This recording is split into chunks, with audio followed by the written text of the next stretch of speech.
തൃശൂരിൽ ബൈക്ക് യാത്രക്കാരന്റെ ദേഹത്ത് ചെളിതെറിപ്പിച്ച bus police കസ്റ്റഡിയിലെടുത്തു. ഇന്ന് രാവിലെ കരുവന്നൂരിൽ വെച്ചാണ് അബ്ദുൽ ജബ്ബാർ എന്നയാളുടെ ദേഹത്ത് ചെളിതെറിപ്പിച്ചത്. MS മേനോൻ എന്ന സ്വകാര്യ ബസ്സാണ് ചെളിതെറിപ്പിച്ച് കടന്നുപോയത്. വിവരങ്ങളുമായി സൂരജ് സജി തൃശൂരിൽ നിന്ന് ചേരുന്നുണ്ട്. സൂരജ്, എന്താണ് വിവരങ്ങൾ? സൂരജ്.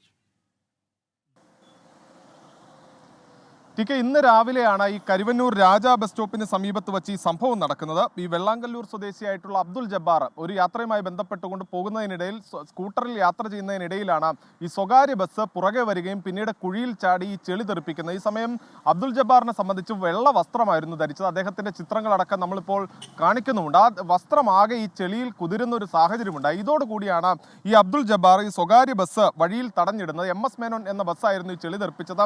ഈ ബസ് തടഞ്ഞിട്ട ശേഷം എന്താണ് ഈ കാണിച്ചതെന്ന് ചോദിച്ചപ്പോൾ ബസ് ജീവനക്കാർ പറഞ്ഞത് ഇത് റോഡിലെ കുഴി മൂലമുണ്ടായതാണ്, അതിൽ തങ്ങളുടെ തെറ്റല്ല എന്നുള്ളതാണ് ഈ ബസ് ജീവനക്കാർ പറഞ്ഞത്. പക്ഷേ യാത്രക്കാരടക്കം ഈ ബസ് ജീവനക്കാർക്കെതിരെ രംഗത്തെത്തുന്ന ഒരു സാഹചര്യമുണ്ടായി. അമിത വേഗത്തിലായിരുന്നു ഈ ബസ്, അതുകൊണ്ടാണ് ഈ കുഴിയിൽ ചാടി ചെളി തെറിച്ചത് എന്നുള്ളതായിരുന്നു ഈ യാത്രക്കാരടക്കം പറഞ്ഞത്.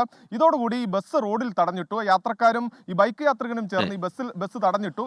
പിന്നീട് ഈ നഷ്ടപരിഹാരം വേണം തനിക്ക് എന്ന് അബ്ദുൽ ജബ്ബാർ ആവശ്യപ്പെടുകയായിരുന്നു. പക്ഷേ ഇതിന് ബസ് ജീവനക്കാർ വഴങ്ങാതെ വന്നതോടെ പോലീസിന് വിവരം അറിയിക്കുകയും പോലീസ് പിന്നീട് ബസ് കസ്റ്റഡിയിലെടുക്കുകയുമാണ് ചെയ്തത്. ശരി, സൂരജ് സജി വിവരങ്ങൾ നൽകുകയായിരുന്നു തൃശ്ശൂരിൽ നിന്ന്.